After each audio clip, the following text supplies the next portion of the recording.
কসম লাগে, কথাগুলো শুনে যাবেন। দুনিয়াতে থাকা অবস্থায় যারা আখিরাতে বাজার করলো না, সওদা করলো না, পরকালে তাদের কি উপায় হবে সেই চিন্তা যারা করলো না, তাদের মতো হতভাগ্যই দুনিয়াতে আর কেউ নেই।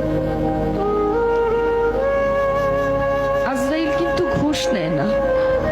আমি অনেক টাকা গান করতে করতে অনেক টাকার মালিক, বাড়ি গাড়ি সবই আছে, যদি বলি যে আপাতত আমার গাড়িটা নিয়ে যান, আমাকে কয়েকটা দিন সময় দেন, মানবে?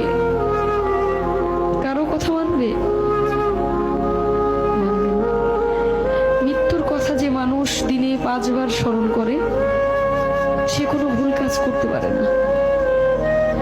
একবার স্মরণ করে দেখেন, আপনি মরে গেলে আপনার সঙ্গে কে যাবে? আপনি মরে যাওয়ার সঙ্গে সঙ্গে সকল কিছু ভাগাভাগি